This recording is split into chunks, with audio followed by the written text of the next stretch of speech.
Hey guys, today I'm going to go over how to build a home service website that actually brings in leads. Straightforward, no BS guide, walking through what actually works. So, for reference, my name's Sam, co founder of Player Sites. We built over 150 plus websites this year alone, audited 275 plus more, and generated thousands of qualified leads for our customers through building high converting websites. So, what I'll do is walk through the things on this next page, which really is just going to cover that most contractor websites don't bring in leads. And we'll go through why that is, the exact structure we use to fix it, and how to make sure your website actually gets results. When I say contractor, home service, really what I mean is roofers, plumbers, um, what else? Landscapers, electricians, anything in that sector. So, get into the first thing, why most contractor websites fail. The most common reasons for this are as follows. Number one, no clear offer in the hero section. This just means you're spending time saying, like, XYZ plumbing or XYZ plumbing for the past 20 years or something that just isn't actually moving the customer forward. Instead, you should replace that with an offer statement, what we're going to look over and I'll show you how to create.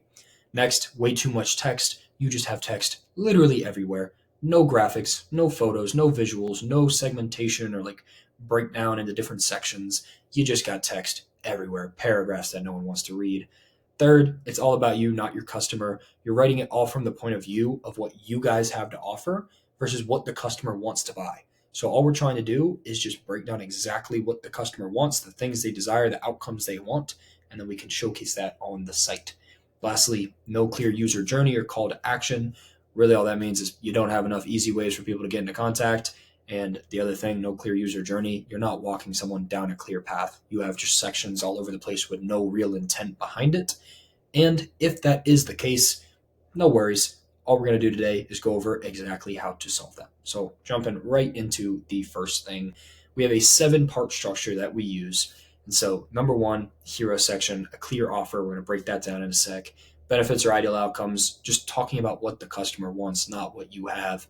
Next, after we've accomplished that, we talk about what we do.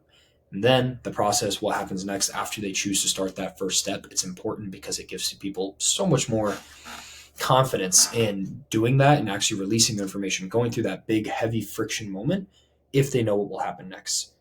After that, social proof, reviews, before and afters, testimonials, any way we can stack the odds in our favor by proving we're an expert, proving people in the community love us, showing that we've done this time and time and time again.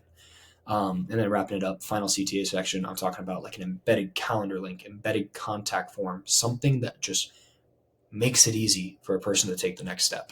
And then an FAQ, talking about frequently asking questions, hesitations, objections, things that people bring up quite literally all the time. Chuck them there. We can solve them before they even have an estimate booked, get on the phone, schedule an appointment, whatever it is. So we'll break down each one, starting with the very top, the hero section. What makes a great hero section? Really what that is going to be a bold, clear offer. And you can see the equation on the right side. We're going to go through how to create one. A subheadline that reinforces the benefit, a call to action above the fold, and clarity beats cleverness. Above the fold, for reference, means before we start scrolling down, and clarity beats cleverness. All I mean here, don't get cute. Don't try and come up with something that's super crazy unique and kind of out there. There's no need. All you got to do is just call out what are you actually providing? What is the service you are offering? And that will be so much better. You will have a higher put through. People will understand what you're saying. Way outweighs the potential upside of some crazy, unique, clever statement. What to avoid? Generic headlines like "Welcome to XYZ Plumbing." Instead, we want to create an offer, put it there. Overlapping sections. That just means you don't want to have sections that are competing for attention. So at the very top is your hero section. All that means is this section before you start scrolling through the website. That's all that is. So what we want to do is have that take up the entire section of the screen whenever someone first lands on your website. Then if they scroll, they can get to the next section, whatever it may be. But at the very top, we want it to just show that. What a lot of websites do is they show both. So the hero section does not take up the whole part of the screen before you start scrolling. And then we have things competing for attention versus the hero section actually having power and having an offer equation or an offer statement there that makes someone interested. We're just competing for attention once we start overlapping. So we want to avoid that. Lastly, too much text. We don't want paragraphs here. This is a like one sentence type of thing. So this really should not be much text. All the text should not be the thing that outweighs everything else. It'll be probably the most prominent thing in this section, the thing that kind of takes up the most space even potentially, but the background and everything else is not text. We just want one clear sentence. the way we create this sentence is through an offer equation. So an offer equation looks like this: it's a specific outcome plus a specific timeline backed by a guarantee or a risk reversal. Live example of this in the home service industry would be like for an HVAC company, for example, will repair or replace your system, which is specific outcome, within 48 hours, very specific timeline, or risk reversal, your diagnostic fee is free. You're taking away the risk.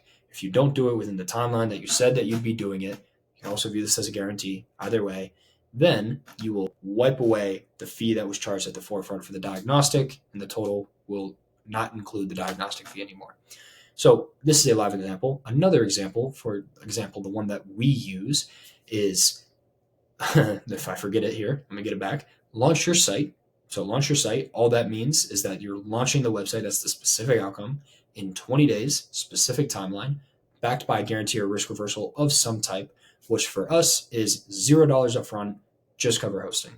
All that means is that they no longer have to pay thousands to get started. There's no crazy barrier to entry. They don't have to put all this trust on the front end before they even see anything. Instead, it's $0 upfront, just cover hosting. People are able to get in, lower barrier to entry. We're able to take away the risk that's usually associated with launching a site. So that's a prime example of how like a risk reversal could work. Very unique situation, same principle. So that's the hero section. The next section is benefits or ideal outcomes. You want to, again, make this about the customer, not about you. You want to highlight the pain points and the ideal results, use clean layout, put it in the language they would use. Bottom line, include 3 to 4 just benefits or ideal outcomes that they can expect when they choose to work with you. And you should know this because you've talked to your customers. You get this from the way they speak about things. When they're on the phone, what are the things that they're most worried about? What are the things they want to avoid? What are the things they desire? Like if you're building them a new kitchen, like what are the key perks that they're looking for? If you're a roofer, what are the key things that people say they want to avoid? Like there's tons of different stuff that exists, and we can make sure that we can cover it, and we can highlight the pain points they don't want to have happen, and we can also highlight the benefits that they will have happen, and they're literally just the inverse of each other. Next section, the how. We're just answering, super simple section, by the way, it's just services. We're just answering how we get them, those things that we just said we would. And so all we're doing is just breaking down the different services we have to offer. Don't overcomplicate it. Keep it simple. Just kind of have each service in its own little area or block. That way it's not just overlapping and chaotic and a crap ton of bullet points. Make it super simple. State what the service is, and then below it have like a sentence explaining it. Simple as that. Do not build paragraphs around this. Do not waste your time. Keep it simple. Next, the process itself. The process we want to break down to like a 3 or 5 step framework or format. Super simple. All we're doing here is just reducing the amount of friction that a customer feels.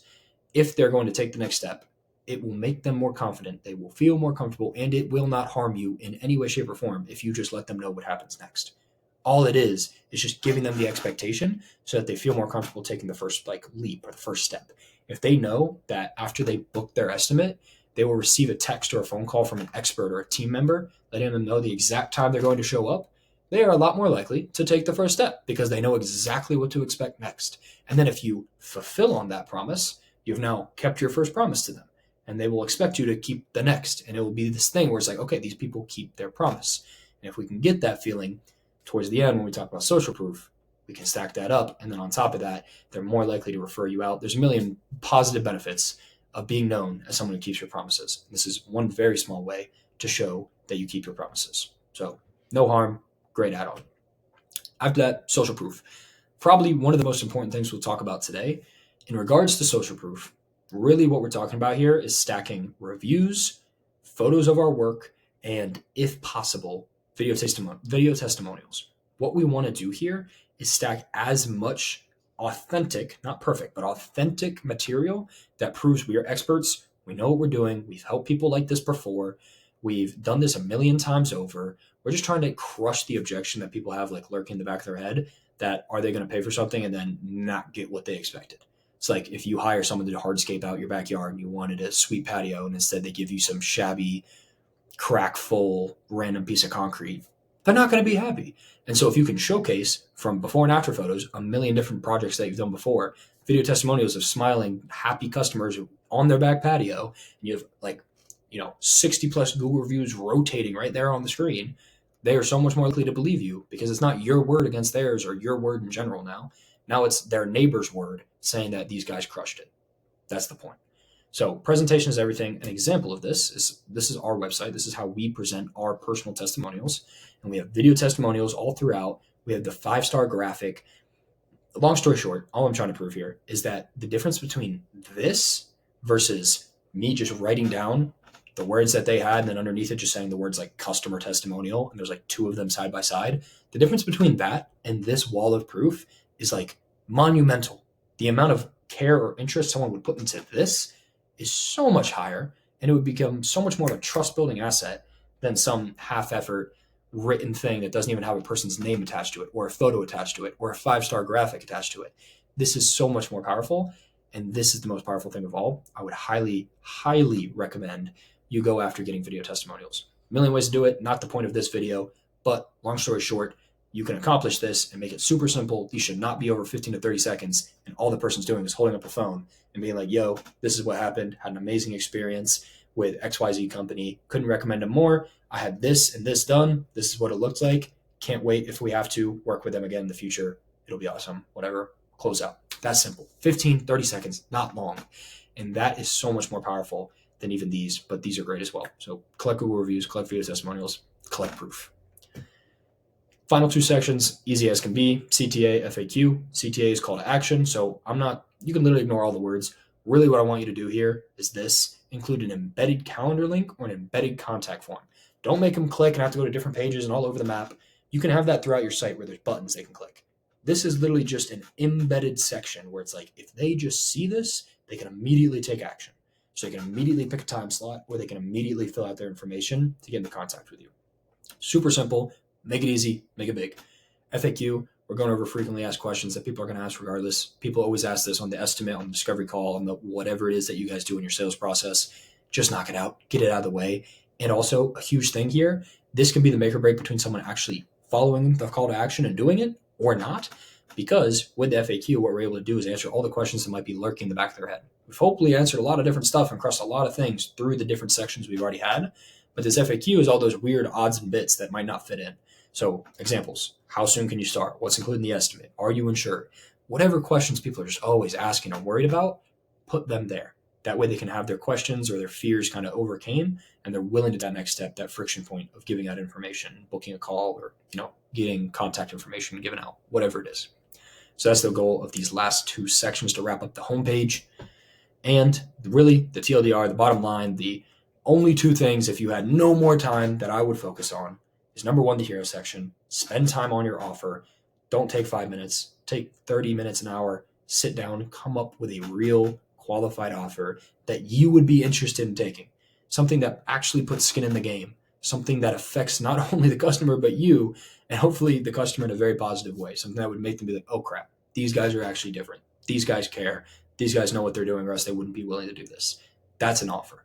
Number 2, the social proof section. Spend time in the back end. This is not even really a website related thing, but if you spend time on this, you can then put it on the website, and the website will become so much more powerful. So spend time collecting social proof, spend time documenting your work, spend time doing these different things, and it will pay off. People will speak about it. People will be so much more likely to actually take you serious. They'll understand that you've done this before. You'll have so many more pre-sold customers that aren't just asking a million questions and asking whether or not you're legit. And whenever you just say, like, if someone asks, like, hey, do you have a website I can look at? When you send them to your website, they can actually have things to look at versus like, check out our team. Instead, it'll now be a wall of social proof that proves to them how powerful, how great you guys are. And by how powerful, I just mean it's a powerful section, but how great you guys are, how good you are fulfilling or delivering the service. And could not recommend that more. So to wrap up, this is the same structure we quite literally use on every website that we create, and we do that because it works. You don't need something complicated. You need something clear and built to convert with a very simple, just user journey, walking them down towards taking that next step. And at the end of the day, if you're looking for help with something like this and you want us to build out a website for your business, you want us to audit your website, and you're not too sure whether or not it's where it needs to be, you can hit the link in the description below. You can book a call. It'll be with me. Hop on the phone, see whether or not this is something that we can help you out with. If it is, great. If not, no worries. I hope you enjoyed this video, and I will see you guys in the next one.